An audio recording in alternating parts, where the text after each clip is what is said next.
Kad vīrietis paliek sievišķīgs, tad, kad viņš vājš paliek, tā ir vīrieša vājība. Kad viņš sāk palikt pielaidīgs, kad viņš sāk palikt kaut kādā veidā iztapt, izdabāt, jā, vai vēl kaut ko sāk darīt dzīvē priekš sievietes. Jā. Priekš sievietes viņš darīja. Vīrietis nedara neko priekš sievietes dzīvē. Viņš dara visu, bet viņš dara visu tā, ka viņš nedara neko konkrēti priekš viņas, bet viņš visu savu dzīvi velta tai sievietē. Ved viņu uz mērķiem kopā ar ģimeni un vispār. Bet nevis tā, ka viņš tur dancos apkārt, lēkās ap viņu tur, vai tev šitādu puķīti, vai spilventiņu, vai tev kaut ko, vai šitādu ballīti, vai braucam uz balī, ja, vai vēl kaut kur braucam, jā, visu laiku mēģinās tikai izdabāt. Jā, tu aizvedīsi viņu uz balī, tad, kad tu uzskati, ka tas ir vajadzīgs, jo tu redzi, ka tas uzlabos kaut ko. Bet ne jau tā, ka vot viņa tur tāda sagruzīsies čakariem un prātu, jā, vai vēl kaut ko, jā. Vīrietis par sievieti rūpējās kā šitas te, krieviski вознаграждение priekš viņas, jā?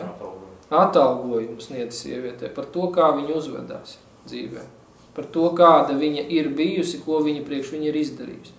Nevis viņš mēģina viņā iesmērēties, ieziepēties iekšā, kā šodien dara lielākā daļa vīrieši. Ja? Sievietei pašai jāuzziepējās uz tevi virsmu, nevis tev viņā jāieziepējās virsmu. Tad mums ir samainītas lomas, sievietei ir jāpilda šīs te visas funkcijas, par kurām bieži vien vīrieši runā, kā man uzlabot attiecības ģimenē, kā man uzlabot attiecības ar sievieti. Tev par to nav jādomā. Tas ir viņai par to jādomā.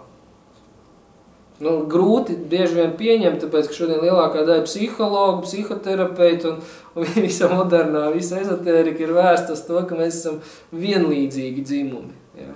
Ka mums visiem ir jāstrādā pie tā. Jā, vīrietis pie tā strādā, tikai viņš nestrādā kā sieviete pie tā.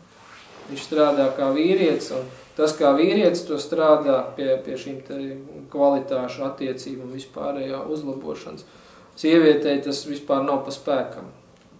Bet, ja vīrietis to nedara, un sievietei tas nav pa spēkam, tātad šī te loma ģimenē netiek pildīta. Ir divas sieviešu lomas, kas tur notiek ģimenē. Ja, kuru pilda viens vīrietis un otru sievieti pilda.